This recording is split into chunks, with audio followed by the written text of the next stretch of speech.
Well, the title is A Small Nation in a Global World. I'm always careful with the words that I use. When I spoke of small nation, there's no idea that I had in mind sort of any deprecation toward the country. What I had in mind was that the usual phrase, sometimes something is under the radar. And when you have a small country, it can, at times, escape the international radar. I would like to start, and I'm going to build what I'm saying, not on a theories or on personal experiences.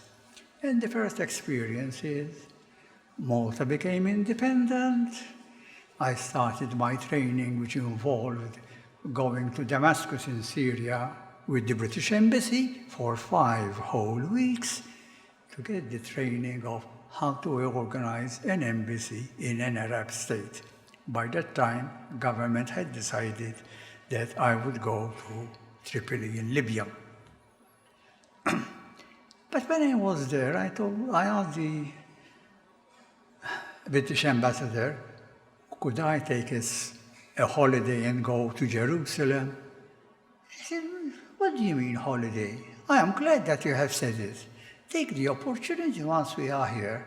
And therefore, they gave me the chance to go, and used to go by going to the taxi terminus. That was you get into a taxi, which was going to take the trip from Damascus all the way to Amman. You just sit there, when the taxi is filled, off we go. And we reached the frontier between Syria and Jordan. The driver, don't bother, sit there, give me your passport. He went in, he came back. Who is Mr. Saliba? Please, they would like to talk to you. Which country, from which country do you come? First of all, I did not have a diplomatic passport, which at that point was justified. I had passed the exam, but I had not really started. From Malta. Right, that's wrong. Malta. It was in an Arab country, it's better to, but look, a long story short, they simply could not know to what nationality I belonged. That was in 1966, 2 years after independence. Obviously, they did not have instructions. Coming back, the same problem with different people. That was not the end of such problems. The next one was, when I was in Geneva, I decided, my family, to enter France through a very small frontier post, La Cure, which is up in the Jura Mountains. We reached there. Obviously, there was no work, and the policeman there he wanted some entertainment, or he wanted to do something, so he stopped me. Now, my car had a number plate which indicated that I was from a diplomatic mission accredited to the United Nations, and that my rank was, I was the head of mission. So when it came, passports, I gave him the passports. Immediately he stopped. These passports were of different color. Both were blue, but one was blue of a British colony, and the other one was Chilist, which we had invented to be different. Had he seen me a year later, I would have presented him a green passport, and this is important for later on. It's up to us to give a coherent impression of what Malta is. Now, either my French was not good, but my daughters could speak French better than I.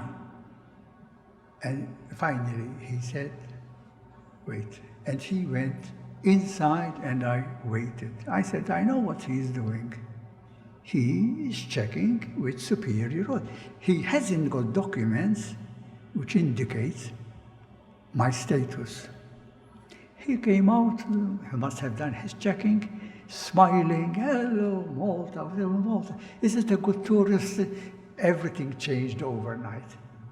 But at a frontier post, he did not know what Malta is. Admittedly, I confused him a little bit because I don't know for what region. Perhaps the passports of my daughters were at a later stage. They were not the same. And yet we were representing the same government. The other one which happened, I think if you don't mind, I better have these on. And then the other one which happened was in England, Wilton Park. Wilton Park is, well, a villa, a house in the countryside, which is run by the Foreign Office of the UK. They hold regular meetings of experts in a particular subject to discuss that subject. I was invited twice there to give views, mainly if they wanted some Mediterranean subject, they used to call me. Later on, they invited others, but I was the first one to be invited.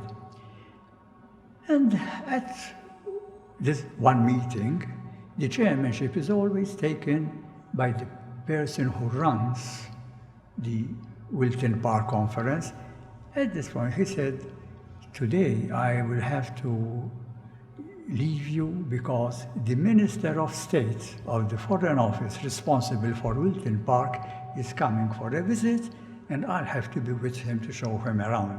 He said, I suggest you choose a chairman. And, well, not because I say it, but obviously I had created a reputation that he suggested that I would take the chairmanship. This meant that when we came to have lunch, because you have lunch there, I was sitting in front of the Minister of State. His name was Lennox Boyd Mintoff, and his father had quite a stormy relationship. And believe me, I'm going to repeat the conversation between him and me. He said, oh, hello, Ambassador. So, what is Malta's real problem in foreign affairs at the moment? Membership of the European Union. You want to be members? Apply! We are going to have an enlargement. I told him, we have applied. Of course, he said, you are members of EFTA, the EFTA countries. I told him, sorry, we are not members of EFTA. Believe me, I could not believe what I was hearing. A Minister of State in London speaking on Malta, and admittedly, our application was not his direct responsibility. But surely a person at that level would know that we have applied. Surely he would know that we are members of EFTA. And I had to report this to Malta. I said, look, we were under the radar.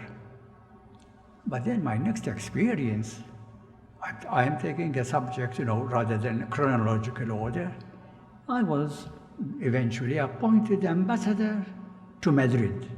The aim was specifically to help in promoting Malta with members of the, now please, I'm going to speak EU all the time, all right? With the EU members to help us. And Spain was a Mediterranean country. Italy was already in our favor. We knew that Greece depended. I'll come to it later on. So, now, one of the things which I do when I have a bilateral post, I go to the doyen of the diplomatic corps, so that they will know that Malta is here now. And I went to the doyen. Who was he? He was the ambassador of the Knights of Malta. Well, we talked, and at the end, he handed me a packet of 40 letters. He told me, these are really meant for you. These are people who want information about the Republic of Malta. This is, of course, this embassy had been in Madrid since time immemorial. He became a doyen because he was a Spaniard himself, and he had been an ambassador. Everybody knew him. He was the ambassador of Malta. So we answered each and every letter, and we had a small sort of A4 paper, English one side, Spanish on the other, explaining the Republic of Malta and our relationship with the Knights of Malta. And we sent them out, and every request that came for information, we added this. This was not the end of the story. About a year and a half passed, and my secretary came to me. He told me, you received this letter. I don't know. They are giving their condolences for your passing away. And this was not a letter from someone in the street. He was on the administration of Madrid, not from the Foreign Office, but from the in Madrid. I thought, I know what has happened.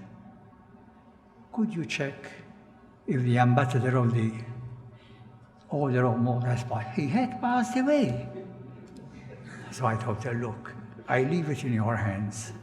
You talk to them, not as my secretary, but I mean, I don't want this to be known. But you speak to them and tell them you don't want to embarrass them. Do they want the letter back? Do they want us to burn it? Whatever it is.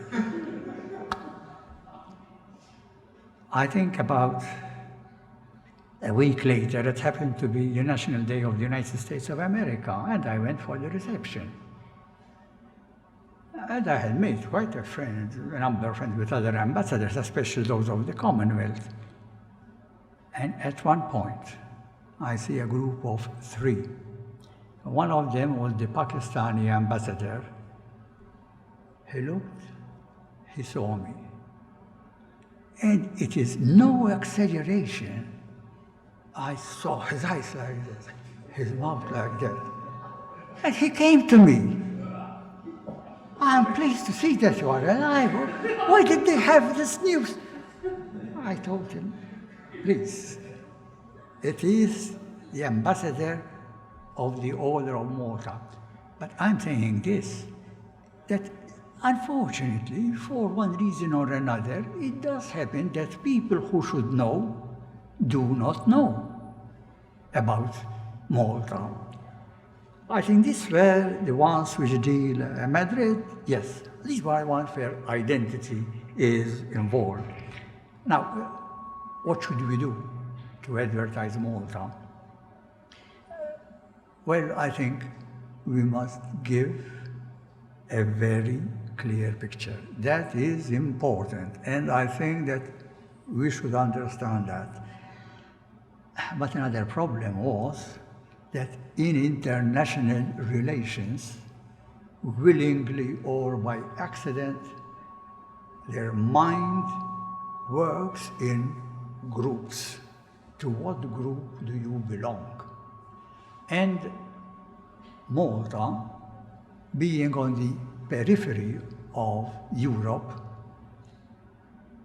somehow sent different messages. Now, my experience in Geneva, when I arrived in Geneva, it was the first experience with the United Nations. It happened to coincide when the United Nations set up the United Nations Conference on Trade and Development. And in this setup, they divided all the members of the United Nations in groups, A, B, C, D. A, Asian and African countries. B, Western and others group. C, Latin America. D, the communist countries faithful to the Soviet Union. Now, Malta was asked, like all new members, we were becoming new members, to which group do you want to belong? They do not force it on you. You say where you want, and then the group will have to agree that you join them. And this all happened before I was there. Malta has said WEO, Group B, it is the short one, because, well, we were among friends. But it is curious. In this group, there was Yugoslavia. I discovered that Yugoslavia was there because Group D did not want them. They kicked them out. They were orphans. I'll come back to this word later on. And therefore, the Western Caucasus told them, come in, join us. It was strange that, for example, the Federal Republic of Germany was a member. The GDR, Germany, was not. Why? Because the Soviet Union, at one time, had a huff with the United Nations, and they refused to attend the meetings. During that gap, when they were not attending, the Federal Republic of Germany applied for membership in the European Economic Commission for you, and the Western Caucasus accepted them. Russia, or rather at that time Soviet Union, saw their mistake. And therefore then they wanted the GDR to come in. And I was involved in this later on. And the Western Caucasus, no. I don't think it was a justified position. If you look at it from justice, politics is something different. So we were safe. But even before Mintov came to change the picture, Malta discovered that this was hitting us badly. Why? UNCTAD was creating the general system of preferences. This meant that the developed countries would trade with the developing countries, giving them preferences. Now, all this was happening. Malta was not nowhere. And in the meantime, in the United Nations, another group grew up, the group of 77. By the time I reached Geneva, they were about 90. And these were really the developing countries. And then at that point, I realized that Yugoslavia and Cyprus, which were in the Group B, as far as the United Nations Commission for Peace is concerned, they were in the Asian group for the GSP. This group of 77 really was another front for the non-aligned movement, but dealing with economic affairs. I mean, this meant, and they realized later in Malta, that we were not going to benefit from the GSP. No, we had to give preferences to the others. And Malta was in a panic. They sent over the man dealing with trade, no success. They sent over Edgar Mitzi to try and help, no success. It fell in my hands.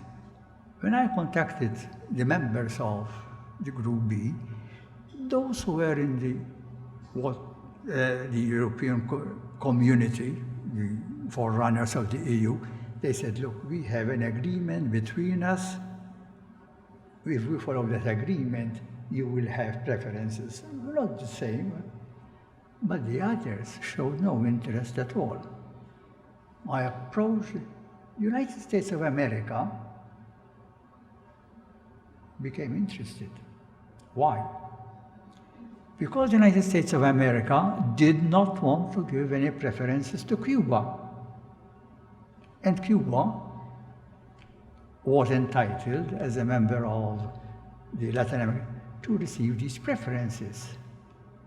And there was a very big fight going on, but I gave them the chance to take a position that it is up to the nation to decide whom to give preferences. And they do not want Cuba, and they want Malta to receive preferences. But the grouping, it shows you how important it is. You have to belong. Now, Mintov came along, and he never gave written instructions, but he dissuaded us from meeting with the countries of the West. Now, that really means your hands are cut off. You don't know what is happening, because the meetings of the United Nations, well, formally, they start on this day. But before that happens, the groups are meeting privately, and they are deciding what positions to take. And there you are, an orphan, not being there, not being here, and you face immediately these problems completely unprepared. And this really made me, to be quite truthful, Mintov trusted me so much that as long as I did not, even if I attended a meeting, I had to keep quiet. Just listen. Just listen. He trusted me that I could do this. But we had to move to follow what Yugoslavia and Cyprus did. But before that, let me give you then one example how, if you are alert, you can turn something against you in your favor. At this moment, we were dealing with the developing groups. At one meeting on racial discrimination, I mean, the title, I have to write it down, it is as long as this, really, it meant against apartheid, all right? But they had to give it another name. And I was at this Western Caucus meeting, and there was the president of the conference, and there was going to be two vice presidents, the president from one group, vice president of another group, vice president of another group. One of them for the Western European and others group. Who wants to be a president? Nobody showed any interest. I didn't even know what the conference was about because I was not attending. And I see the Italian ambassador making signs. I said, this man wants to tell me something. So when the meeting was over, I said, what exactly? He said, are you interested? No one here wants to take that place because they are going to ask for sanctions against South Africa and they do not want to join it. And therefore the vice president will be in an awkward position. He will have to leave. Are you interested in it? Oh, I said, this is a good idea. I could be the vice president on the strength that I am in the WEO group. But I will tell the developing countries, do they object because we were trying to join them?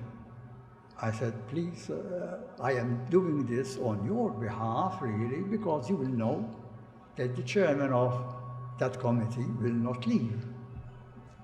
And so I pleased both sides. And even the government of Malta agreed. That was the best thing. And true enough, I was chairman of this. And at one point, all the Western European countries and United States, they left. They didn't want to carry on. And I was the only one from the West that I was there, and I was the vice president. So the group, this was, I think, the only occasion where this was used to the advantage of Malta's reputation on both sides. Both came out happy. But when we came to join the Asian group, it was different. Why? In the time that, first of all, there was a meeting of UNCTAD in Santiago de Chile, which Malta was not going to attend, and I had a telephone call from Mintoff, although he trusted me. Evarist, do you know that there is an important conference in Santiago de Chile?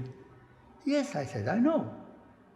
But I received instructions that Malta is not to attend, and that's what I informed them. The volcano erupts. Who told you that? But mind you, immediately I stopped. I said, wait a minute. I am going to put someone in hot water. But it crossed my mind what had happened. Mintoff was foreign minister as well. This was an issue of foreign affairs. And the Ministry of Foreign Affairs had not taken his opinion whether we should attend or not. They had contacted the ministry responsible for trade. They were afraid to tell Mintoff to go all the way to Chile for a conference. He was telling us not to spend money. In any case, previously, they used to go. They went to India, but this time, Evarist, Saliba, was going. And for they told the ministry that no, we will not attend. And they did not tell Mintoff. But Mintoff had a friend in Santiago de Chile itself, a woman who had met Jerry Zammit when both of them were studying in Oxford. They married. And by that time, she was an economic advisor to Allende. And it was she who alerted Mintoff, what do you mean that you are not coming? But it's anyway solved in my favor because Mintoff realized, he told me, look, all right, you go. Forget the fact that they told me you go, and they phoned me in less than 24 hours. They phoned the mission, really, and I answered the phone. He said, what are you, why aren't you in Santiago de Chile? I said, you know how long it takes to go from here to Santiago de Chile?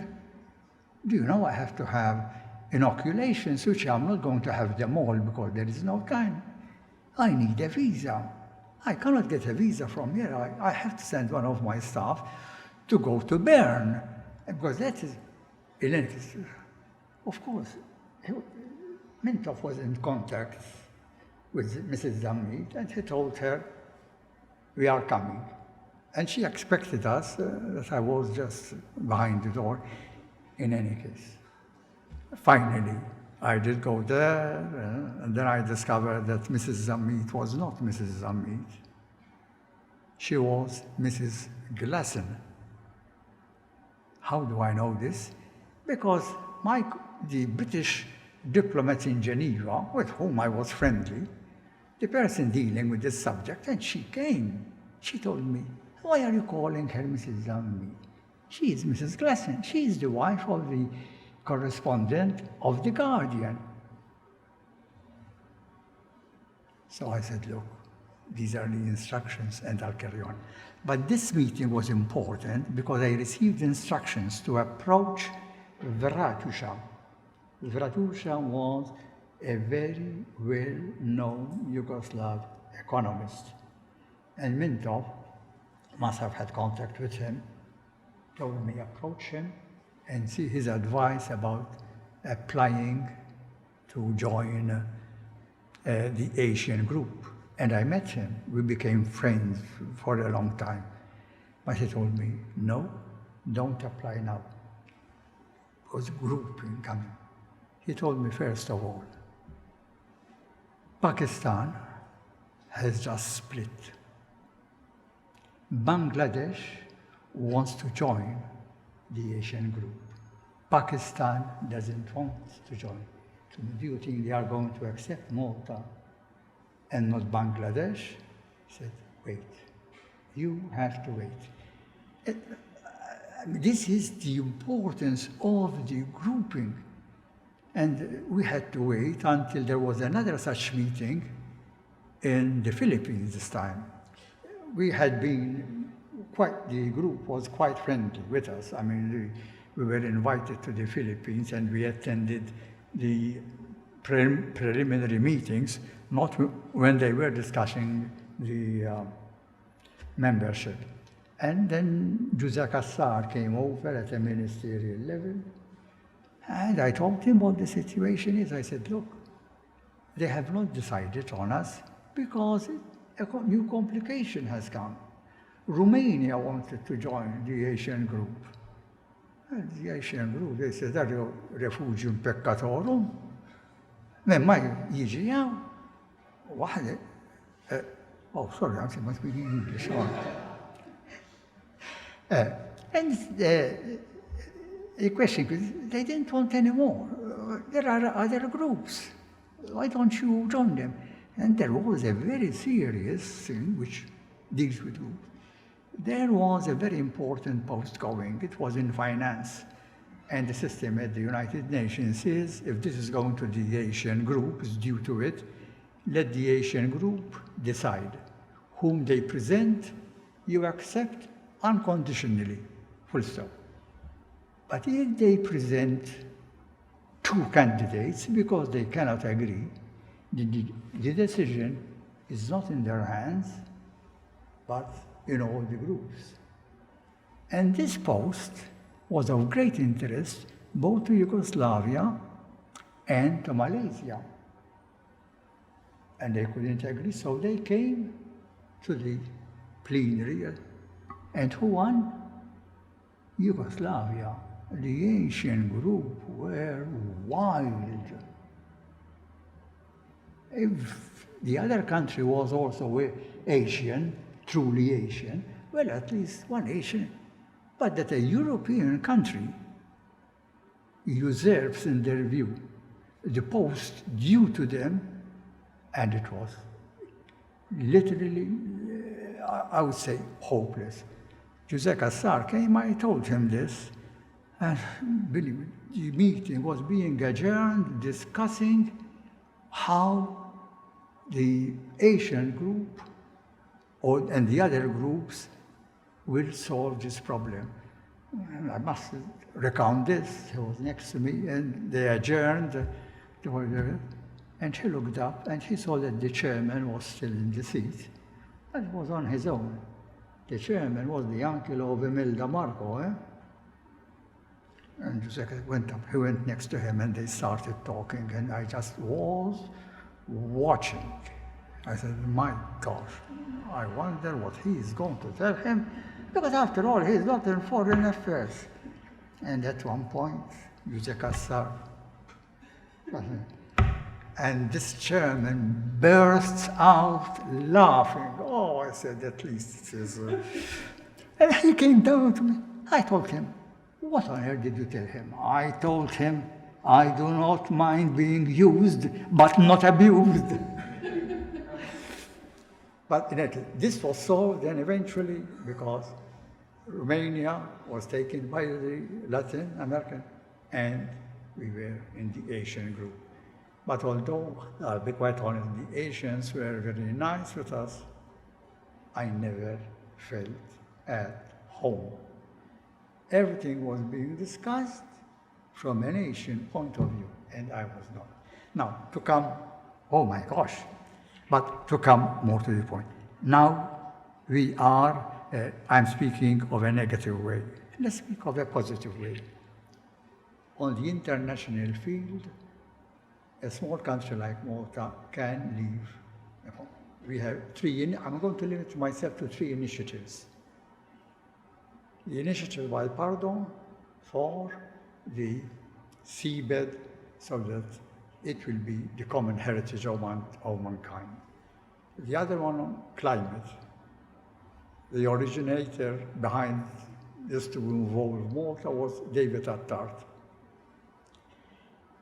And the other one is the initiative by Diplomat to have the link between security in Europe and security in the Mediterranean.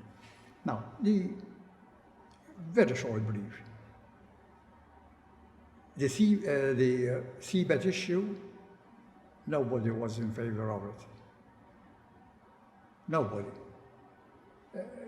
We won the point because Pardon had done the studies so deeply, and this is important. You take an initiative, you must study that no one could stand up to criticize him.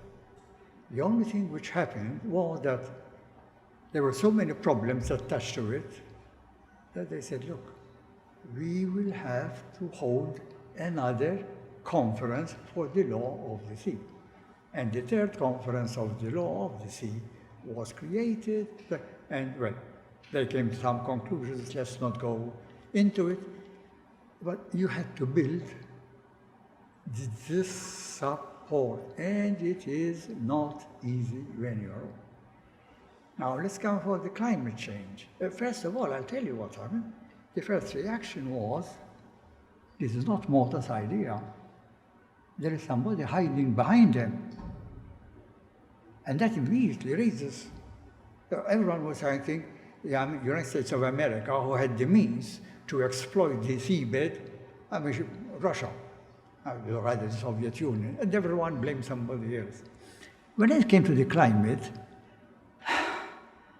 well, how shall I say? It was such an airy idea that people did not know really what attitude to take. It was a scientific issue outside the United Nations, but in politics, how are you going? Do you know really when it changed? Thanks to the British ambassador. This British ambassador, Tickell, who is mentioned in Margaret Thatcher's biography. So I happen to have had discussions with the author of this, a correspondent of the Daily Telegraph. He has as his hobby one subject, climate. And he was able to persuade Margaret Thatcher of the importance of the subject. And then one talks to the other, finally. It was a long journey, but I think if there had been someone who did not believe in it, we would not have it. Now let's come to the Mediterranean. I think the idea, well, this is the Mediterranean, let's go with the CSCE, because all this was discussed in the CSCE. In the CSCE, it was written, it has not to be conducted on group basis. Of course, what they had group basis was Warsaw Pact and NATO. But somehow, in the building up, a third group started to form up. The neutrals, mainly Finland, Yugoslavia, Austria, and Switzerland. They all liked the idea, and therefore they were working in their own way. Malta, we didn't even know that this was going to be held. When Mintoff phoned me about it, I said, no, I have to admit, I don't know about it at all. I don't know about it. So, this grouping, we found ourselves Well, finally, we did apply, right? I must say that Mintoff left it in my hands. He contacted the Swiss. They sent the man who was their expert in it, and we spent one whole day talking about it. Well, I found himself involved.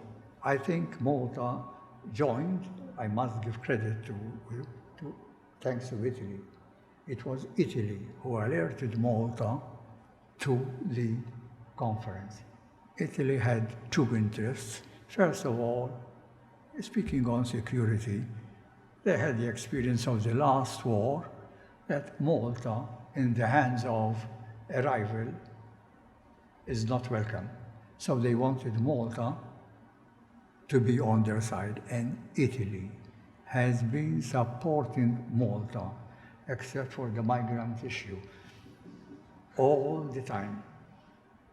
And one of the things is that they wanted Italian to be the official language, one of the official languages of the conference.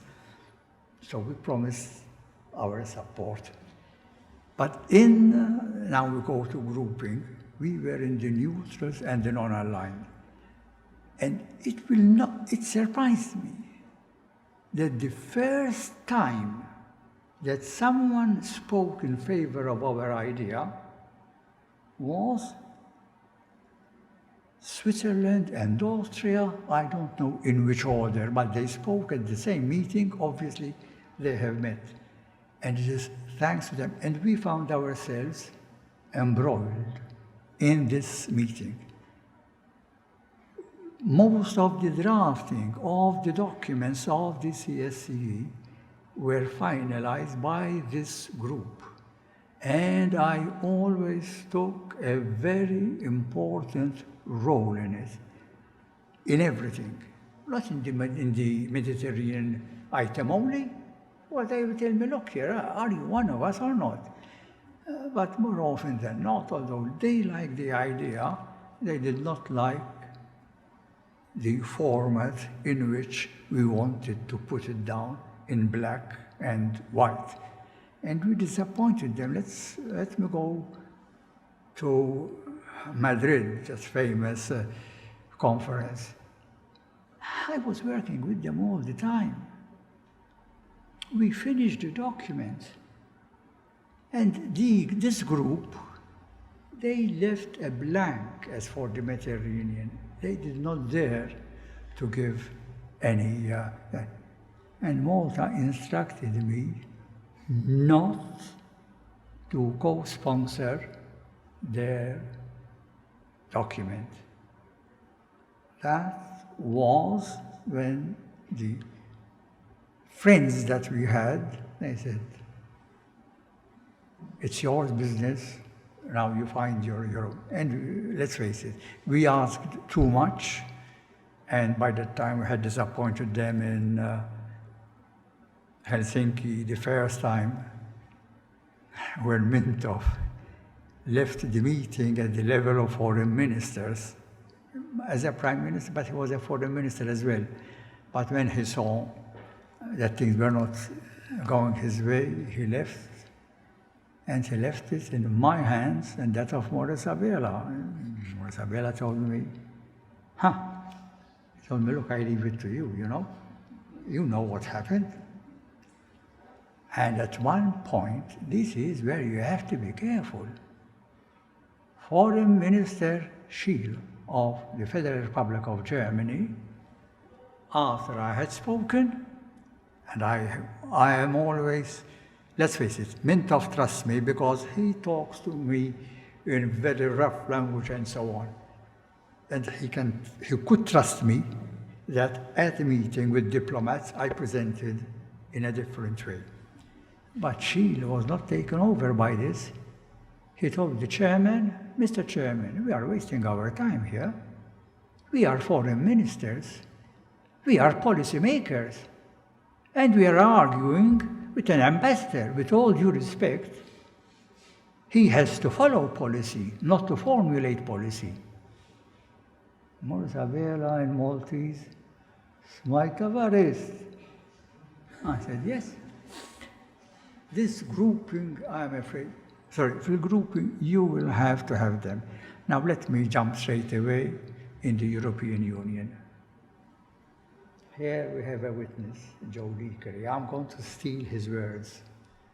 He is listening to Jacques Delors speaking about membership applications. And here we have this group, and here we have this group, and here we have the orphans of Europe. And Malta is one of them. Joe Leakery, if I am misquoting you, he said, "Daqqa ta' stallet." That is how it hits you. You are grouped with Cyprus, who is really a rival to you. And you are grouped with Yugoslavia, who was breaking up. And we had a very, very big fight. So I revert back now to the membership. What happened? We applied. And I was at a meeting of the non-aligned. Malta decided not to abandon such meeting in Nairobi. And the ambassador of Cyprus, the foreign minister of Cyprus, wanted to have lunch with me. Now, at that time, the Fenekadami was foreign minister, so he did not attend that meeting Fenekadami was prime minister and foreign minister. He did not want to attend the meeting at foreign minister level, to attend it at prime minister level, and he left me to fill his place. And this foreign minister of Cyprus, who was a personal friend of mine, because he used to work in Geneva, and his children, my children, went to the same school. It came clear straight away what he wanted at this breakfast. He told me, "Is it true that you have made up to apply for membership?" And I told him, yes, I was quite clear.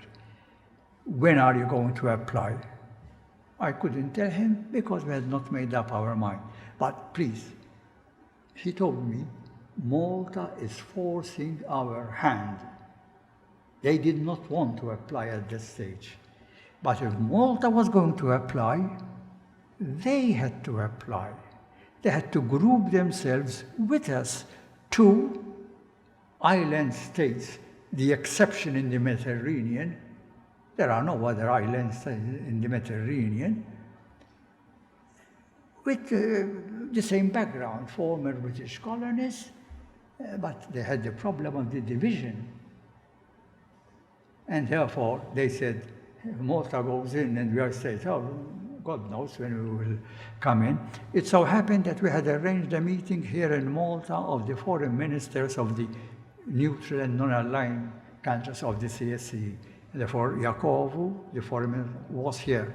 And he made it a point to see a different academy. What did he speak? When are you going to apply? A different academy at that stage could still not tell him. Could you please keep us informed? He's not going to tell him, no, I don't want to inform you. He obviously said, oh, yes, yes. But to tell you the truth, well, we were too occupied with our own application. But they were following us at all places. And when we decided, and of course the EU knew, the ambassador of Cyprus to Malta, based in Rome, approached our ambassador in Rome. Is it true that you are going to apply? And he gave the occasion. Actually, there was a meeting which was to be held, and Guido De Marco said, I'll go to this meeting and I'll take the opportunity to present our application. As soon as Maurice Abela gave this information to the Cypriot ambassador, he formed Nicosia, and within 24 hours, this Iacovu went to Brussels and presented his application so that Cyprus will be before us in the application. These are small details which count. It was, but in the end, I think I did tell you, is it in the end, when it came, the enlargement in Lisbon, in the end, the EU chose that the EFTA countries will start the negotiations. Malta was on the document to be included with it, but not Cyprus. The delegates woke up in the morning and the document had been amended. Malta has been lifted out. Why? Everyone seems to be blaming Germany. Well, Germany what happened was that the Greeks went to Germany and said, unless Cyprus is included, we cannot accept that Malta will be included, because we are in the same category, sort of. And Malta stayed out. And I remember I was wild in Madrid, talking to the Greek ambassador of what they had done. And she tried to calm me down. He said, wait, our time will come. Germany wants the Eastern European countries to join the EU. They want it. And we will not allow it unless Cyprus come in. And then, of course, Malta will come in. And that is exactly what happened. This is the background. Now, in the EU, there are no formal groupings, but informal groupings there are. There are these countries who are, what is the exact name that they give themselves? Well, I think what did I say it was? Yes. Yes. They are very careful with money, and that is a group. You cannot ignore it. We don't put ourselves in any group, but others put us. Don't bother. Perception is important. And this is, I'm afraid, how we have to. I think that in the EU, governments will have to be careful. Governments think in terms of national things. In the European Parliament, there is more power in the two political groupings. You will have to get their support. And here I'm pleased to see that more often than not, the Maltese MEP seem to project a common front. That is important. But I cannot foresee the future. What I would like to warn anyone is that eventually the problem is going to come. Will the EU be a federation or not? That is a problem. I personally, I am against federation. Let's look at the federations in Europe. Yugoslavia, where is it? The Soviet Union, it's split up. I mean, a federation is useful, important, when the situation at ground level permits it. The differences within the European countries, they are too great at this stage to be overcome. One must not have progress imposed from above in this question. And the Eastern European countries, one has to watch them. They have not escaped 40 years of submission to the Soviet Union to be submitted to submission to Brussels. This is a very important question. I cannot offer a solution. I think the members will have to solve it themselves, and the European Parliament is gaining a lot of power. But let's bear one thing in mind. The most important is the permanent officers in the EU, in Brussels. I'll finish with a joke which we used to have in Geneva. Ambassadors appointed by countries to the United Nations, for the first year, they work for their country. In the second year, they work for the interests of the United Nations because they have come. In the third year, they work for their own interests. They want to find a job in the Secretariat. Well, I thank you very much. I think I've taken longer than I imagined, than I thought, but I have been reducing what I had to say for a very long time. I don't think I can reduce it any further. Thank you very much.